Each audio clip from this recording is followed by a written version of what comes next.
ladies and gentlemen, joining me at this particular time is probably one of the hottest professional wrestlers in the southern United States right now, and probably one of the hottest professional wrestlers, period. He's a man from Bellaire, Texas, who, doesn't really take a lot of shit, but likes to kick a lot of ass. His name is, he's the Wildcat Sports Heavyweight Champ, the Hurricane Pro Gulf Coast Heavyweight Champ, and of course, the Reality of Wrestling Heavyweight Champion. This is the Ruthless Bear from Bellaire, Mr. Mr. Ryan Davidson. I'm sorry for messing up your name. Please don't maul me. Oh, no, you're good, man. You're good, man. I appreciate you having me on, man. I appreciate it. Okay. But still, I got a ton of things to talk to you about. But the first thing I want to ask is, how has training in the COVID pandemic been for you? Because I know that your bookings have been stopped because of this pandemic, just as everybody else has. And you haven't really gotten out on the road as of late, aside from one town to the next, and then obviously wrestling for different promotions before and after the pandemic. But what has COVID been like for you? Well, I mean, I think I can speak for everybody when it comes to being a part of independent pro wrestling. That in the pandemic, man, it's different. You know what I mean? Mm-hmm. There's been some positives out of it, and there's definitely been a lot of negatives, man. But I think that gypsy spirit that basically turning nothing and making it into something, man, I think that speaks close to every pro wrestler, man and woman out there, and just making the best of the situation, man. And I think I'm doing what a lot of other people are doing, man. It's just turning negatives into positives, and we're just rolling with the punches, man, and looking at the light at the end of the tunnel, so to speak. I mean, we got our vaccinations up. A lot of people are out there, getting vaccinated. Shows are starting to pop off more and more. Mm-hmm. And I think it's onward and upward, man. And that's how I choose to live my life. And I feel like it's going to be on and better from here. And I'm looking forward to WrestleMania Weekend and more crowds and more fans, the better. Because I don't care what anybody says, wrestling is a live performance type of art. And it's not really pro wrestling unless you have some fans and reaction out there. And trust me, I know all the fans appreciate pro wrestling, but pro wrestlers appreciate the fans just as much, if not more, man. So we're just trying to make the best of everything that we have. You know what I mean? Yeah, exactly. And I mean, I just got to ask when it comes down to, these limited capacity shows, or in the case of, the Big Fat in Stanford, the Thunderdome.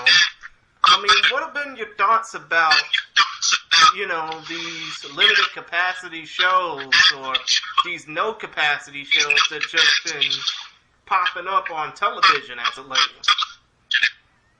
Well, I mean, I think it's the old show business mentality. The show must go on. Mm-hmm. You know what I mean? I mean, of course, we would prefer the shows to be at full capacity with arenas and everything like that. But I think everyone's life and health is bigger than pro wrestling. As hard as that might be to believe it sometimes, but at the end of the day, man, we just have to keep the product going as best we can. So, I applaud anybody trying to make the best out of any situation, whether that's WWE, Impact, Ring of Honor, New Japan Pro Wrestling, All Japan, DDT, things of that nature. I mean, everybody's just trying to make whatever they can to put their footprint into pro wrestling in these down times. And, once again, even though it's more of a negative to where we don't have the live crowds and everything like that, man, it's more of a positive on the fact of this just goes to show you just how much more we appreciate the live entertainment, the live fans, the live reactions.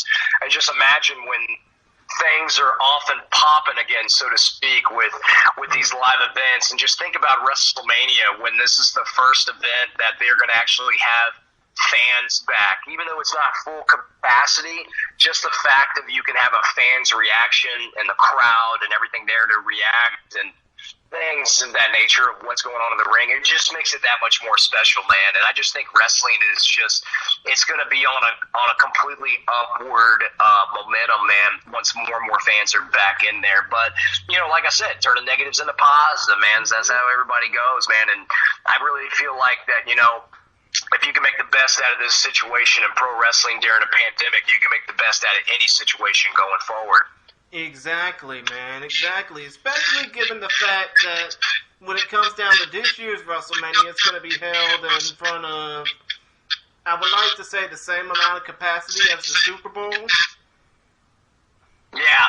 I think it's like 15,000, 20,000 fans. I can't remember the exact number, but it's something around that. But like I said, that's better than nothing, man. And it's going to be really cool to see, and it's going to be really cool to experience, man. And once again, when that moment comes, when that time comes to where you're able to go to the show with full capacity, no restrictions, nothing whatsoever, whether people decide to wear a mask or don't, I mean, it's just going to make it that much more special, man. And like I said, onward and upward for anybody and everyone involved in pro wrestling. Exactly, man, because it doesn't matter if it's like a 400-seater at the World's Gym Arena in Texas City or 70,000 at Reliant, now NRG Stadium.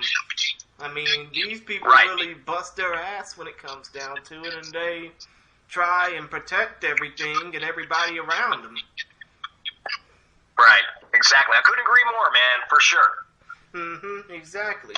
Now, I just gotta ask, when it comes down to how you began in the business, obviously, people know that you played football at what basically was the premier school for wrestlers trying to break into athletics, West Texas A&M. What was that like? Yo, man, it was cool. I just kind of stumbled upon Wrestler University, man. It was weird. It's funny how the universe and things work out depending on what people's beliefs are, whether they want to call it the universe or God or whatever. But I just feel like it was the path that was chosen for me, man. And, playing football at the same university that, like, Dusty Rose and Stan Hansen and Tino Santana and Tully Blanchard and all these different people that have played sports at, of course, Terry and Dory Funk and everything. Those were actually the wrestlers that I met while I was playing football there. Everything. Terry Funk was a part of the Booster Club and everything. And everybody in the Canyon Amarillo area knew who the Funks were and everything. It was great, man. And then, breaking into wrestling, it was just kind of like the natural fit for me. And it was just something that, I had, I was pretty well scouted through college football and everything. I felt like West Texas A&M, WT as I like to call it, was the best fit and everything. And I could have pursued, the NFL. I probably at best would have been special teams or maybe backup defense or like offense. A long snapper? But also I'll say that again? Like a long snapper, right?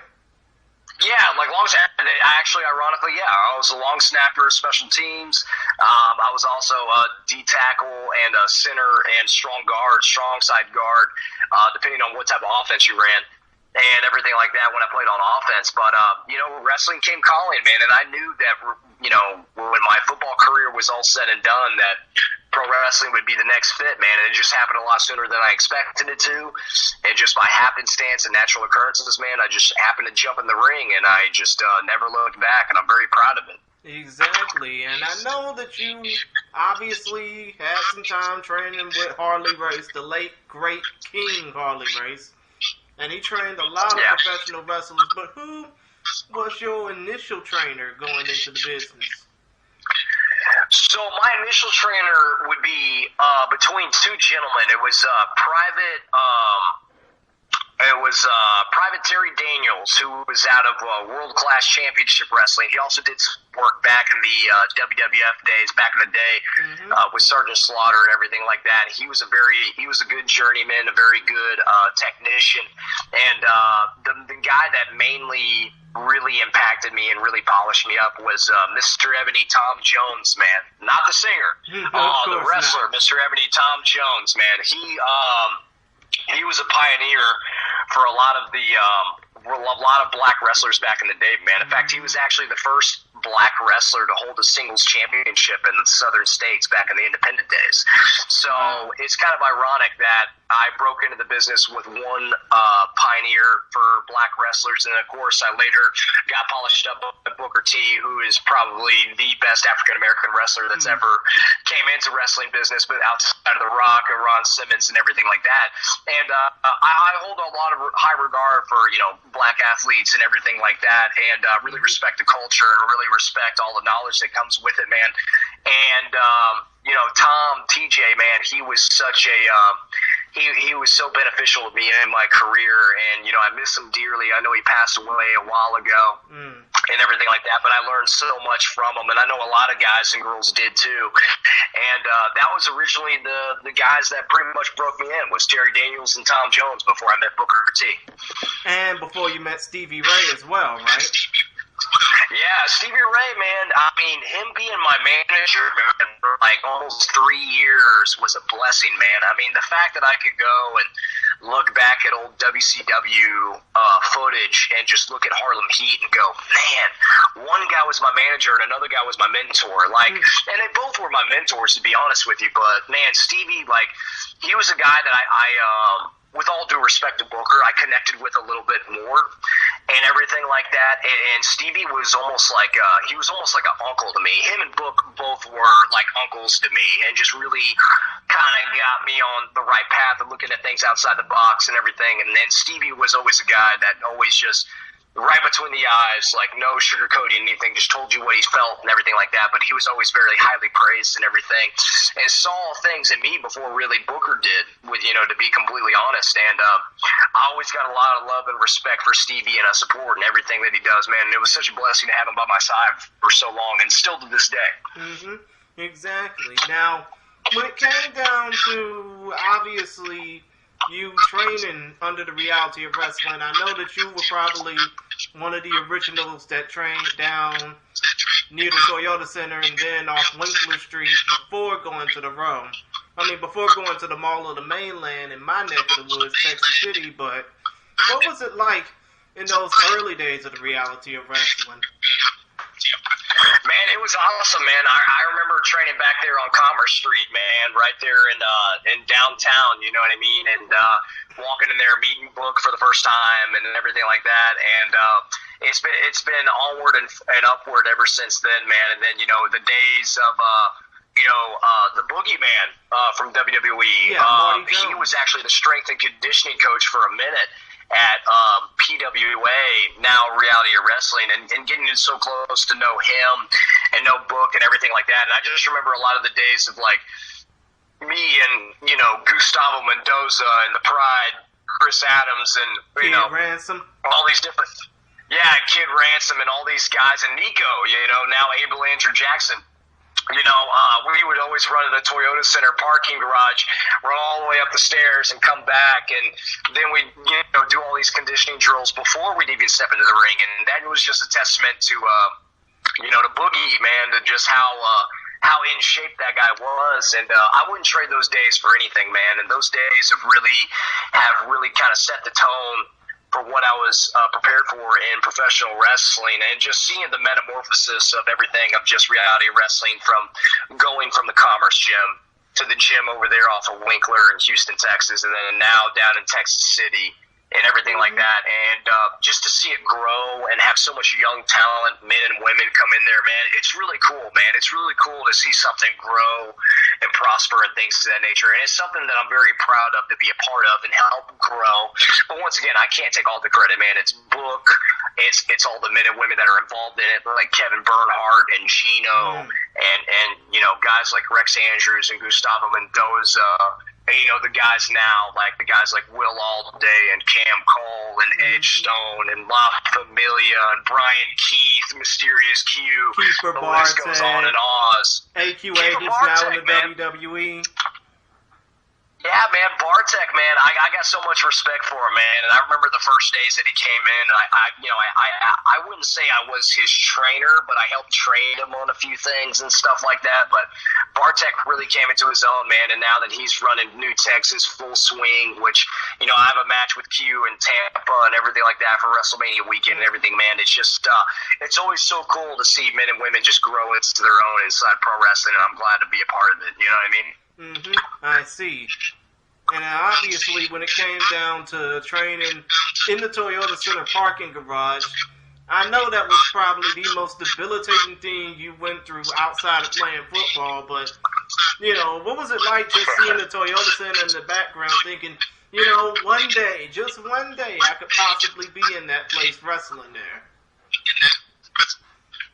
Yeah, man, it's challenging. When you got a guy like Boogeyman, sitting there in your face, and he's doing the push-ups and the sit-ups with you and running with you, man. It's a little intimidating, but it's also inspiring. You know what I mean? For a fact of a guy that's, he's probably about maybe 15 or 20 years older than I am, and he's still doing more than a lot of the guys that are 20, 30 years younger than him. I mean, that just got to say something. I mean, this is a guy that's been a former Navy SEAL and done all these things in movies and stuff like that outside of wrestling. And, to be a part of that and just to show what, the human body's capable of through him, man, it was a blessing, dude. And just being in that environment, surrounded by so many people that just push you and everybody wants to get better, you can't put a price tag on that, man. You really can't. So once again, I was just very blessed to be a part of that environment and to be a part of that scene, and that's literally what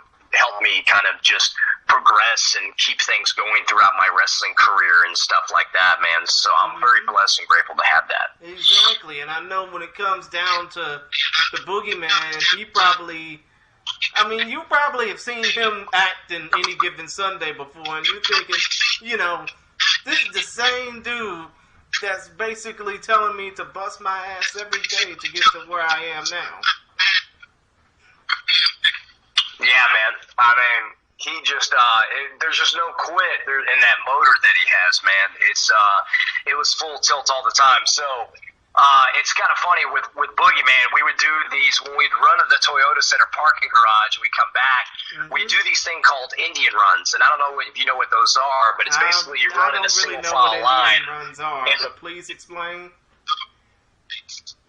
Okay, so Indian runs are basically you run in a single file line, and what happens is the last person at the end of the line has to sprint forward in front of everyone in the line and get into the front of the line, and then once they're in the front of the line, the person that's also now in the back of the line has to sprint forward, and it just keeps going and going, right? So we would do this all the way up to the Toyota Center and then go up the stairs and then go down the stairs. Well, Boogie was the type of guy that if anybody was slacking, that he would stop, run to the back of the line, encourage them, help them run faster. Then he would speed up past everybody and be like, all right, guys, let's keep going. Like the guy just didn't, he had no, excuse my language, but he had no fucking quit in his engine, man. All the time. So when I see him on social media doing his boot camps and workout stuff, like, it might be crazy to the normal person, but to me, that wouldn't be Boogeyman if that was him. You know what I mean? Like, he always kept going, man. And it's very it's very inspiring for sure. And I look up to a guy like that. I understand that. You don't have to excuse your language in front of me. I curse all the damn time when it comes down to doing these podcasts. Right. I mean, if anything, right, I hear you, man. if anything, whenever I'm at a show, and I've only been to like a few shows, like one Reality of Wrestling show and then the Royal Rumble last year, I try to, calm myself down and not get into too much of a, hooting and hollering mess. But still. Right. I mean, I think it's just best to stay cool, calm, and collected for somebody like me who's barely 5'4" and barely weigh 150 pounds. Right on. I hear you, man. No worries, man. No worries. But still, obviously going back to the whole interview, I mean, when it came down to you guys wrestling on TV for the first time, I know that you obviously had a few years under your belt before that first reality of wrestling show on the Cube. I mean, what was it like trying to get everybody TV ready, knowing that that particular show would be on the Cube, then Channel 39, which has a lot of wrestling history with Paul Bosch, then Fight TV and YouTube? You know, man, I mean, I would like to say, I mean, it was definitely a big step in the right direction for reality wrestling to get on those platforms, you know what I mean? But as far as the talent perspective, and I'm just speaking for this, and I could be wrong, but then again, I don't think I am in this aspect. We were all ready, man. We were all ready to be on that platform and to perform at that level to bring just good, consistent, quality content for everyone that would view on the Cube and CW39 and everything else in between. I think it was called the Soul Network or something like that. That was on that cable network that we were at. I couldn't even get that on my Soul of the South. That's what it was. Yes, Soul of the South. Right. That's what it was.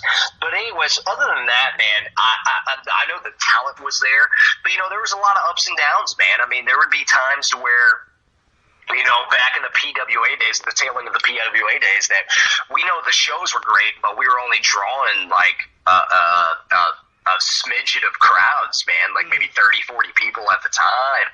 And we knew that we were better than that. And then Booker came up with a great idea of like, hey, we need to rebrand, we need to change our image, everything like that. And it's a testament to him, and rightfully so, because, I mean, he wouldn't be a two-time Hall of Famer if he didn't have that type of intelligence or experience to go with it. And once we changed the reality of wrestling and rebranded and everything, it was just onward and upward from there, man. And then the crowds grew, the shows grew, the talent grew, everything of that nature. And then it just spawned right into you know, Bruce Pritchard, who's the executive vice president for, that helps with SmackDown and WWE now. He was, of course, a part of reality wrestling for quite a few years. He got on there with Book, and then from there, it just went down to Texas City, and reality wrestling grew, and it's still the way it is to this day, and it just continues to grow. Like, that's the one crazy thing about reality wrestling. Just, it sounds like a lot of smoke, but it's really the truth that we're like, every year, there always seems to be, whether large or small, there always seems to be something bigger and better that happens in reality wrestling every single year, man. And it's crazy. And just to stay that consistent and to keep improving after all these years, it's a testament to not only the talent, but to the company as a whole, man. And once again, I'm very grateful to be a part of it for so many years. Exactly, man. And I've been grateful to be a fan of the show ever since it's been on television. And now that they're on, like, digital, obviously with YouTube and Fight TV, you know, I've been enjoying it even more, even though I need to get back in the habit of doing that event thread, you know? Right. Yeah. Yep. But, I hear you, man. But still, though, when you think about the fact that reality of wrestling has been wrestling at the World's Gym Arena for about 4 years now, if I'm not mistaken, you think about the fact that it's a little bit more intimate compared to, you know, wrestling at the Pasadena Convention Center, or wrestling at the Clear Lake Sports and Rec Center, or even wrestling at George R. Brown in the middle of Comic Palooza. Right. Mm-hmm. Yeah, man, it's there's been so many different events that have just been super cool to do a part of reality wrestling. I mean, we've wrestled in so many different places, not only outside the city of Houston, but in other different venues like the George R. Brown and some places in Texas City and around Houston. You know, it's kind of funny you mentioned Comic Palooza. My very first Comic Palooza show, I got to wrestle Hurricane Helms at the main event of that show, and we went like 30 minutes, and it was funny because right before that match, I didn't see him until about 2 or 3 minutes before we went out there, and we literally just introduced ourselves to each other. We had a very brief, small 30-40 second conversation, and then we just went out there and rocked it, man. And that's something that's always going to be near and dear to my heart. As far as Comic Palooza shows and everything like that, man, I can't say enough great things about Hurricane Helms and a lot of the different mainstays that I've wrestled, not only in reality wrestling, but throughout my wrestling career and stuff like that. But yeah, that show at Comic Palooza will always will always stand out in the memory for me, man. But, reality wrestling, man, they always seem to jump into an interesting side of things, man. Okay, and I gotta ask, even though I hate to interrupt, even though it's kind of my thing, but when it comes down to that Comic Palooza show, was that the one show that you, choked or tossed aside Brad Gilmore and said, yeah, take his ass back to the Debonair Lounge or something like that? Yeah, I did something like that. I can't remember. I think it was something where I pie-faced him or I did something. I can't remember. Dude, that was quite a few years ago, man. And, I hate to say it, some memories hold near and dear to my heart, but other memories are kind of like a blur. So you just bringing that up just makes me remember a lot of different things. And that's pretty funny, man, because I totally forgot about that. I really did. At least Brad Gilmore, a.k.a. Lord Trillmore, was such a good sport about it. Not so much about that other guy, though, Patowski or Sapolsky, whatever his name is. Right. But Brad Gilmore, man, he's really came into his own, and I respect Brad, and he's done so much, and he's such a great showman, man. He's almost like a young Johnny Carson in a way, man, where he can basically just direct any kind of he did great at the Road Awards, and he does great with, the Schmodown, and, his podcast, what he does with Back to the Future. I mean, I just saw that he had a recent interview with Christopher Lloyd, from Back to the Future. The kid's very talented, man. I mean, and I say kid respectfully, I know he's a grown man, but it's just one of those things I've seen him grow up and kind of come into this business being under the tutelage of Booker T, and it's just really cool to see him just kind of progress and just turn into the natural showman that he is. And I look forward to more of a success from him and what he can do from this moment out, man. So having guys like him in reality wrestling is a blessing, man. It really is. In a way, when it comes down to Brad, I just look at it like this. I realize that he's 5 weeks younger than me in age because he was born in December of 92. I was born in early November of 92. But I realize that dude has a bright future ahead of him, mostly because of the fact that, Booker T has taught him well. Booker T has really put him on a pedestal when it comes down to, giving him the opportunities that he wanted and, working on him with his podcast. Well, actually, with Booker's podcast and radio show. And now, seeing him doing a Schmodown and stuff, I think the next step for him will obviously be, on that desk with the WWE. Yeah, man. I mean, once again, there's a lot of people that have been under that tutelage of Booker that have the capacity to go ahead and be under, the umbrella of WWE. And seeing someone like Brad or anyone else get that opportunity, it would be no surprise to me whatsoever. And, once again, man, I mean, just like his success and my success and everybody else's success, I mean, I really hope and wish for the best. As long as the work is consistent and the opportunity is there, then by all means, then it will happen. Because I know Boog tells it to me and he tells it to a lot of other people. The only luck that you'll have in business, and in my opinion, in life, is the only luck you'll ever have is your preparation. So as long as you're prepared and you're ready for that opportunity whenever it comes, then by all means, you'll be able to grab it. Exactly.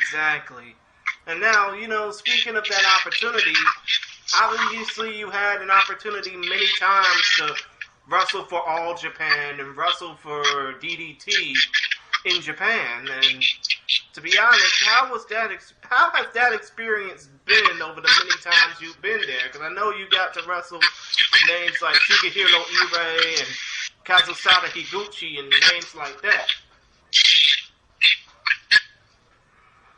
Yeah, man. Japan was such a special time for me, man.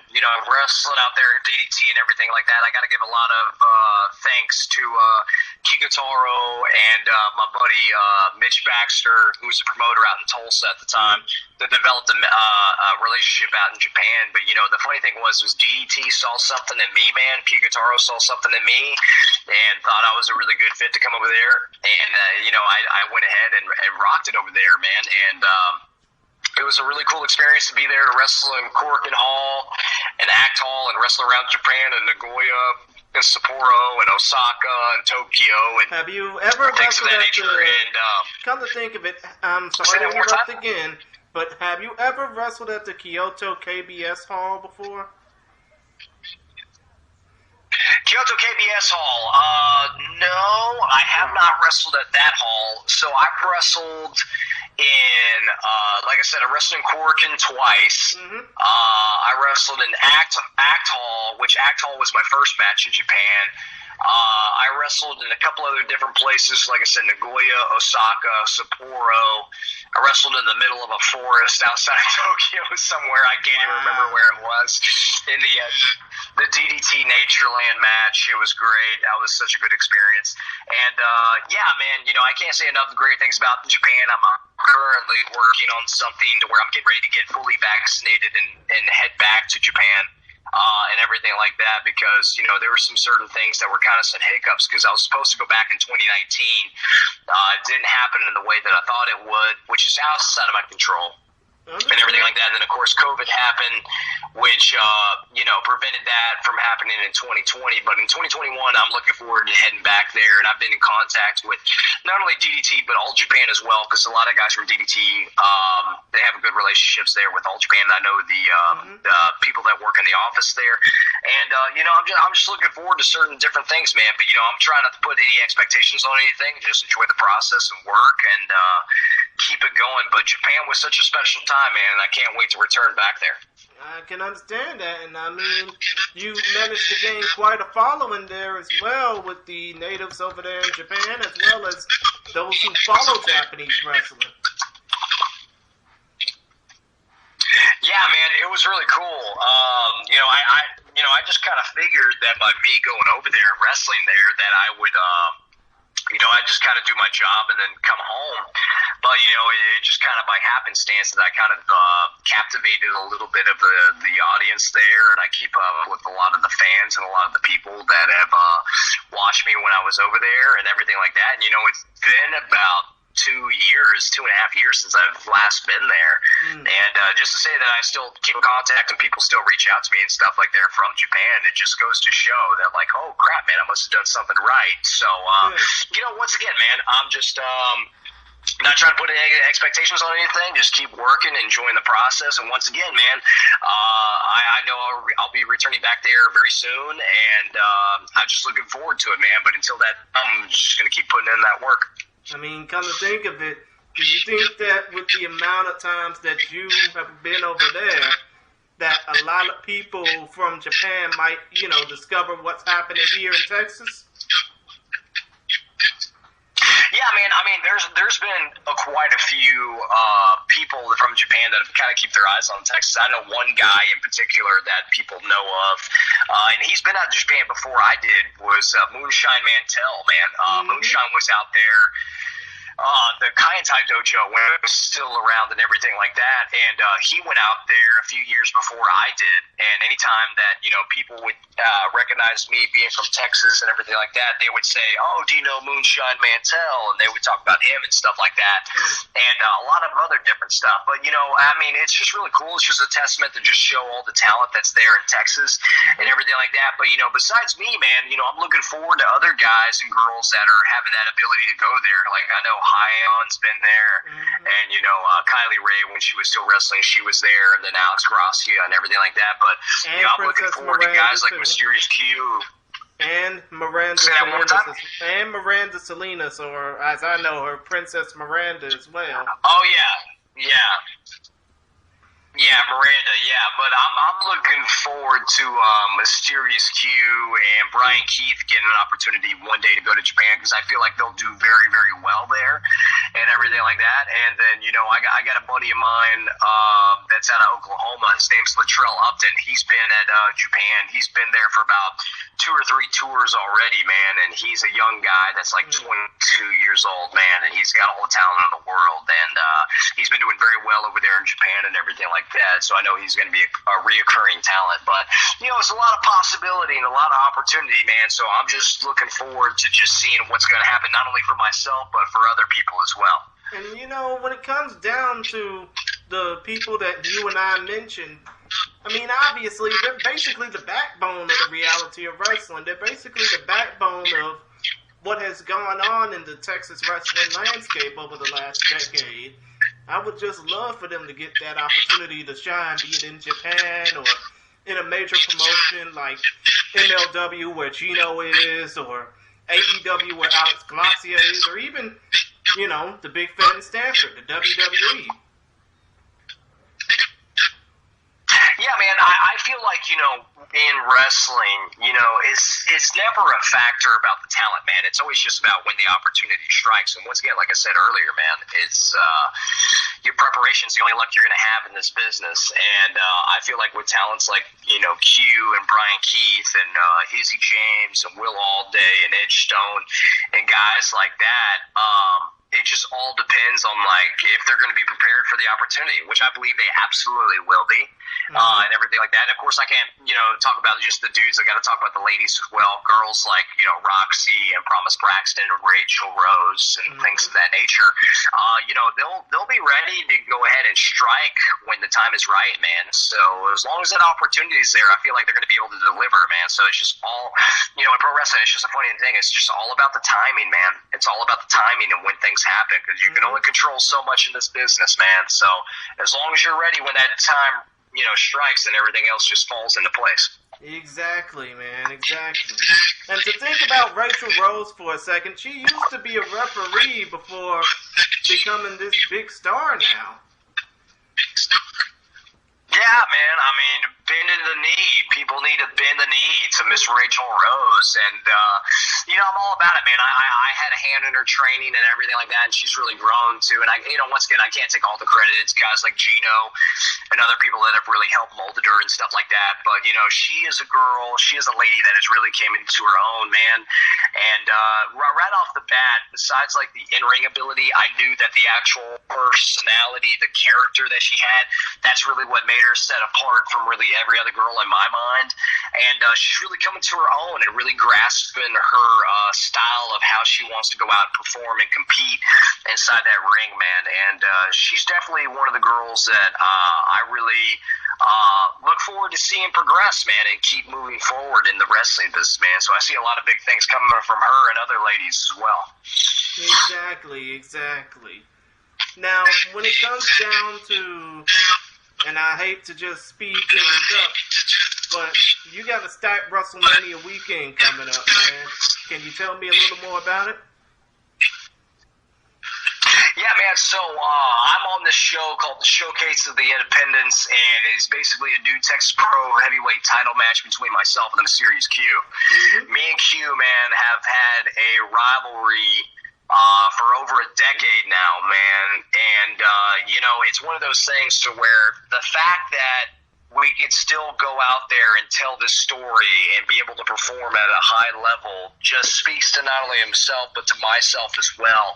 And I'm always excited to get in there with Q. I mean, outside of the ring, he's one of my closest friends. He's like a brother to me. He's definitely a guy that him and I have really poured a lot of ourselves into, man, and I'm always there for him, and he's there for me for sure.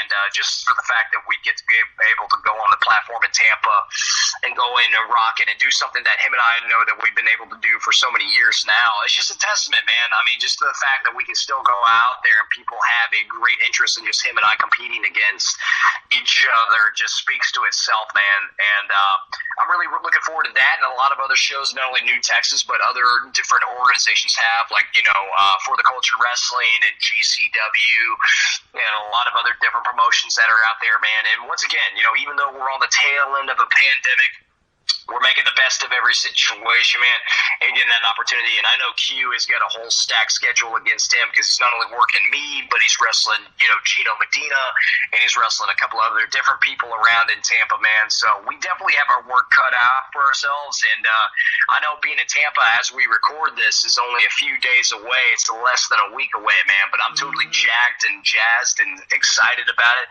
and I just can't wait to rock the house with Mysterious Q. And no matter what happens, man, may the best man win. So either he's going to retain or I become the new Texas Pro Heavyweight Champion. So either way, it's going to be one hell of a match, man. Exactly, and that would probably disqualify me from asking, what would you say in front of him if you were face-to-face with him? Because you guys been at this before, many times before over the last decade. So it's going to be great to see y'all on this big platform. Yeah, man, it's always an interesting dynamic, man, with Q and I. And like I said, there's a guy. I don't think I've been in the ring with a more talented guy than Q.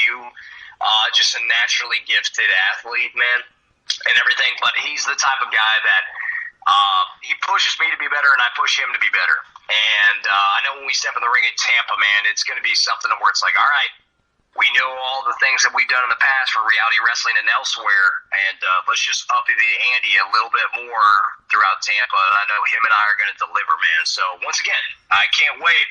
April 8th, 2021, dude, right there in Tampa, Florida, man. Me and Q for the new Texas Pro Heavyweight title.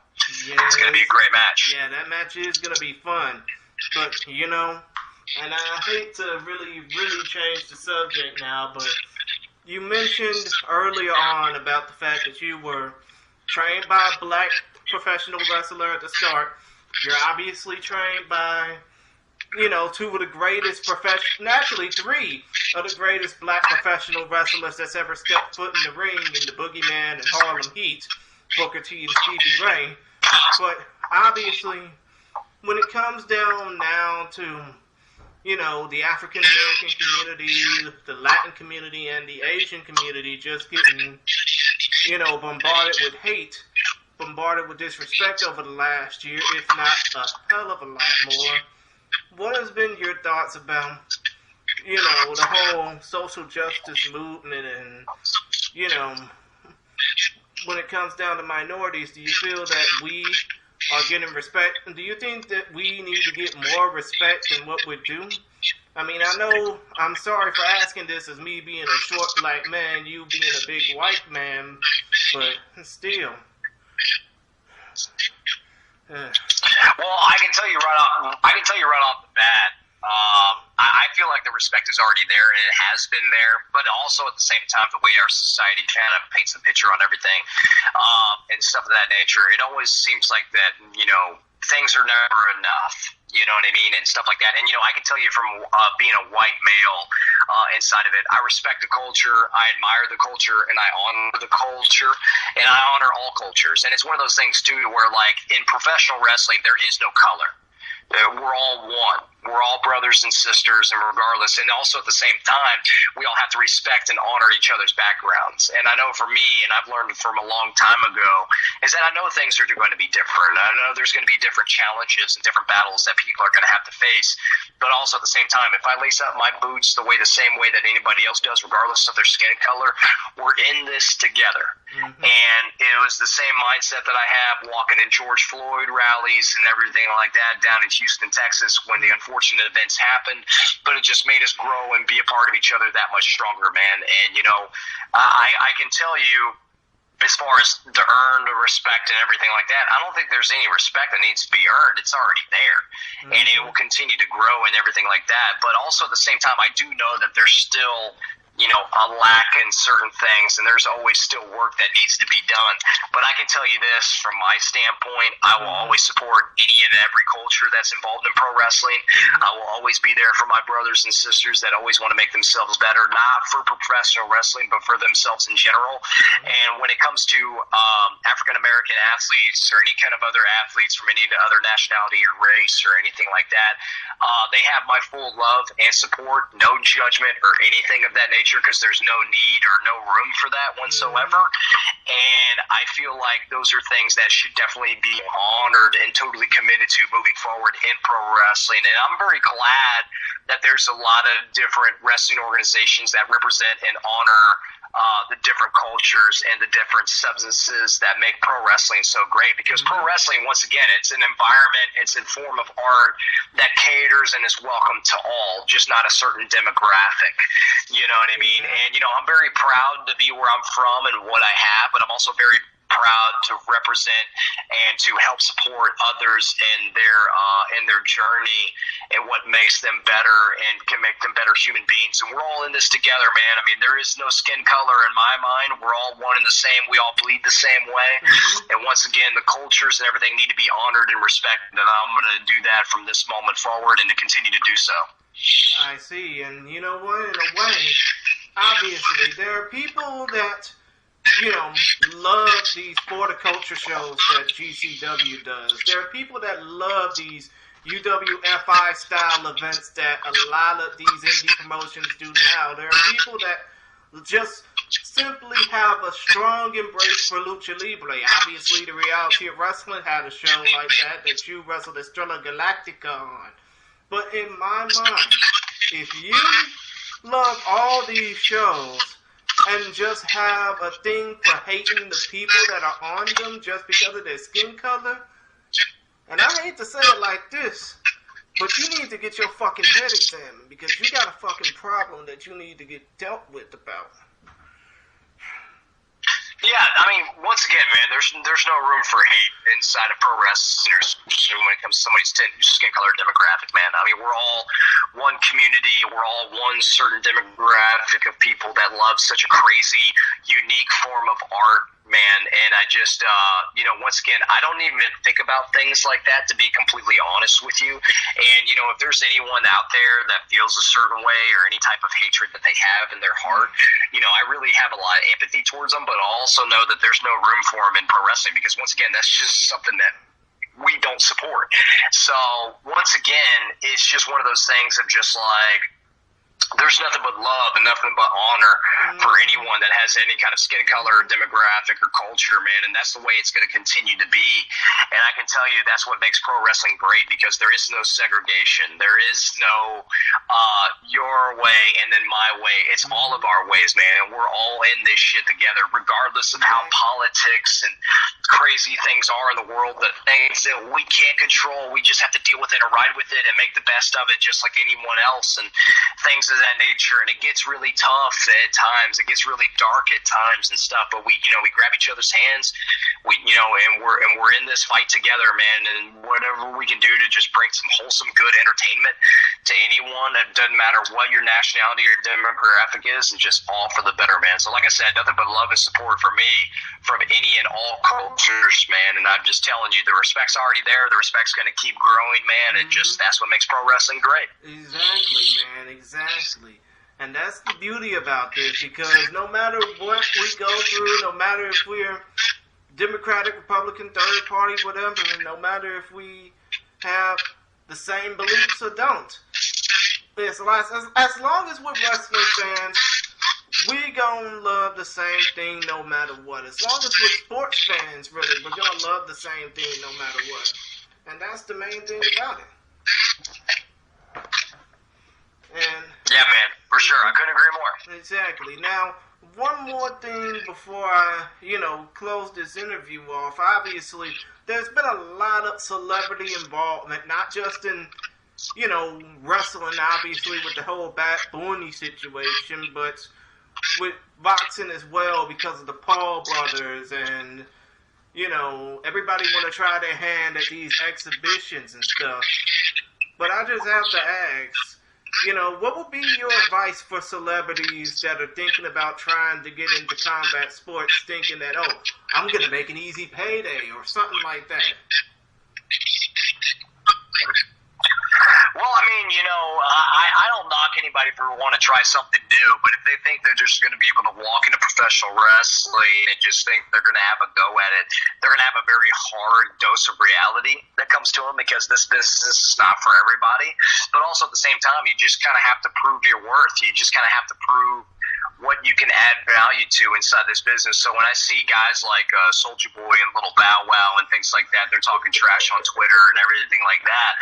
Like, it's entertaining and it's something that gets a lot of attention, but also at the same time, man, you're barking up a tree that I don't think you can climb, man, and that just that just really just kind of puts a big red flag on a lot of the different things, especially the Soulja Boy tweets I saw between him and Randy Orton. I thought that was highly hilarious, let alone I'm like, hey, man, Soulja Boy, I know you got some hits and you got some money behind you, but, bro, you're messing with one of the greatest of all time, and you don't know exactly who you're talking to. But, you know, it is what it is, man. I mean, I feel like, you know, wrestling's entertainment, and it's got its place and shit like that. But, you know, at the end of the day, man, the bark is always the bark, but the bite is always the bite, man. And we're going to see who bites really hard. You know what I mean? Exactly. And especially considering the whole Soulja Boy situation with Randy Orton, we all know he don't want that smoke because Randy Orton will be the main one giving him the fire. And as far as Bow Wow is concerned, Chad Moss, I really don't see why he's getting into the ring. I mean, he hasn't really had a good track in like 15 years. But the fact that he's training with Rikishi, trying to get into the ring and, you know, making this work, I just hope that he does well if this is his passion. If not, you know, at least he can say he had a great experience training with one of the all-time greats. Yeah, man, I mean, once again, this business isn't for everybody, but, you know, you have my respect if you want to sit there and kind of climb into a ring and see what you're actually made of, man. So we'll see how that turns out for Bow Wow and everything like that. But, you know, at the end of the day, man, like I said, this business isn't for everybody, man. And it's very tough and very taxing mentally and physically. So if you feel like you have a go at it, cool, but you just better make sure what you turn it into, and you just better choose your words wisely. That's all I got to say. And, yeah, I'll just leave it at that. Exactly. Now, a couple more things before I get off the air. A couple more things before this interview ends. First of all, how can people get in contact with you? I know you're on RD Bear 57 on all platforms, right? Yes, sir. At RDBear57 on Twitter, Instagram, Ryan Davidson on Facebook. Of course, I have Leisure Hilarious podcast. Drops a new episode every single week. That's available on all major podcast platforms. We're almost at episode 40. Episode 39 is going to drop next week for WrestleMania week. And then episode 40 will be out the week after WrestleMania and everything like that. And, yeah, man, it's been really cool. I got a lot of bigger guests coming up, man, not only in wrestling, but outside of wrestling as well. And, you know, Leisure Hilarious is basically a podcast just to go ahead. It's just another outlet of creativity and things of that nature that can get out to not only talk about life in and outside of the wrestling ring, but just a lot of experiences and stories that, you know, myself and guests can kind of relate to the audience for and stuff like that, and realize that all the crazy things that we deal with in life and the journey that we have, man, you're not alone, man. And it's a great podcast to listen to. I know I'm being biased by talk about my own, but at the end of the day, it's positive. It's a lot of people say it's very entertaining. It's a good listen, and you know, it's not a long podcast, but each episode, you know, goes from anywhere from 20 minutes to about 45. So wow. It's a quick drive to and from work, man. So you can go ahead and just knock one out, man. And I give everybody a chance to go ahead and listen. Like I said, Spotify, Apple Podcasts, Podbean, Google Podcasts, everything in between, Stitcher, everything, man. It's available on all platforms. Mm-hmm. And to tell you the truth, I'm sorry for saying this, but I have yet to listen to an episode of the Leisure and Hilarious podcast because I'm on a podcast of my own. That is some bullshit. That's some bullshit right there. I'm gonna call you out. That's some bullshit right there. I'm sorry, but I've been involved in a podcast myself that focuses all about Japanese MMA. It's called the We Are Rising podcast, and you can get it on all other platforms as well. But when it comes down to yours, I'm definitely gonna have to listen to an episode, you know, not down the line, but very, very soon, because I know that you do a lot of work with your podcast. I know Brad Gilmore has his Back to the Future podcast, as well as the Hall of Fame podcast with Booker T, which you can get on podcastarena.com. And, you know, I mean, if this whole wrestling thing doesn't work out, you know, maybe we can turn, you know, our love for wrestling into, you know, a podcasting forum or something. anything's possible, man. There's a lot of opportunity and abundance for everybody, man. So I'm all for it, man. But I mean, anything that can help make not only wrestling but life better, I'm all for it, man. So yeah, absolutely, dude. Exactly. But obviously, one more thing. I know I couldn't ask, what would you say to Mysterious Q if you were up in his face? Obviously, I know what you would say. Answer the call or get mauled. But if there's anybody who probably if there's anybody who's probably going to be watching you compete on this upcoming WrestleMania slate of shows, or watching anybody compete on this upcoming WrestleMania week slate of shows, what would be your main advice to the casual fan just to get them to keep watching? Or what would be your advice to those wanting to get into wrestling because of this weekend? My only thing is, man, is that you come in with an open mind, man. Just go in there and give it your best shot, and remember, like that, if you find out that this business is for you, then pursue it. If you don't, that's okay. Either way, man. But, once again, I know it feels like that everybody sees it on TV and they see it through, all the different media platforms and everything like that, and they feel like that they can do it. It's one thing to think about it. It's another thing to completely do it physically. You know what I mean? And the best thing I can do is say, hey, you only got one life. You might as well go ahead and give it a shot. And then, once again, if it doesn't work out for you, then by all means, at least you know that you always gave it a shot. You tried. So that's the best way I can tell anybody, man. If you got in your heart that you need to try pro wrestling, then try it. If not, then hey, man, it's all good. But other than that, man, it's nothing but love in between, dude. So that's my advice to anybody that wants to give it a shot. Exactly. I mean, there's a reason why I only wrestled one match in my life. It was against a guy named Johnny Blade out at the National Guard Armory in Lamar. It was the most craziest experience I had, but, obviously it was me being a small guy wrestling a guy who weighed like 350. I didn't want to continue to do that because I know that my tiny ass would get thrown from pillar to post. But still, as long as you are in it, as long as you're willing to go through it, you can enjoy yourself in it, right? Absolutely. But other than that, man, it's man. I mean, like I said, as long as you give it your best shot and you're really honest with yourself and honest with with others, man, that's as much as you can do, man, and everything like that. But other than that, yeah, man, that's all I got to say about that, dude. Just whatever people feel is true to their hearts, man, that's what they need to follow. Exactly. But aside from that, Ryan, thanks for the opportunity to, talk with you. I know you got a lot of things going on now and in the future, and I just hope you do well at them. And, if that call from Japan or if that call from the WWE gets to you, I hope you excel at that as well.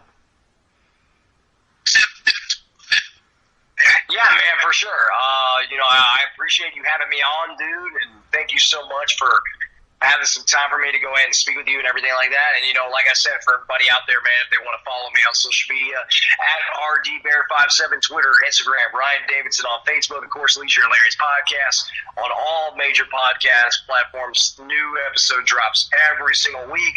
You can check me out at Reality Wrestling, Texas All-Star, Hurricane Pro, Wildcat Sports, a lot of different wrestling organizations. I'll be making my debut for Lions Pride here at the end of the month, doing a lot of other different organizations. I got a TV show that I've been on that's going to be dropping on Stars here in the late summer, and I'm very much looking forward to that. If I'm not mistaken, is that new TV show called Heels? So I can't really say a lot of different information right at this moment. I'm sorry for breaking the non-disclosure. All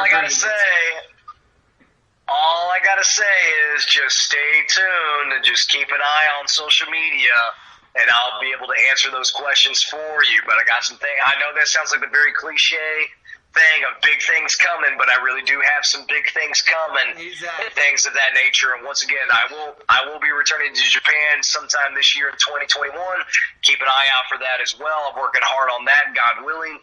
and everything like that in between. But, dude, I can't thank you enough for having me on your show, man, and everything like that. Make sure everybody checks out IWTV April 8th, Mysterious Q and myself for the new Texas Pro Heavyweight Championship, man.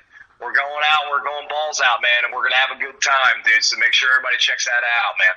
I understand that, and I hope that people subscribe to IndependentWrestling.tv as well. It doesn't cost much more than a free hamburger, but it'll get you some great wrestling action. But other than that, absolutely, man. But other than that, man, thanks for answering the call, and hopefully I won't get mauled. It's been fun talking with you. Brother Kershaw, I appreciate you, man. Thank you very much, man. And perfect timing. My AirPods are fixing to go out. So I appreciate your time, and thank you. You guys keep answering the call, man. Be positive and stay well, man. So I appreciate you, man. Thank you. No problem, Ryan. Anytime. Later. All right, brother. Take it easy, man. You too.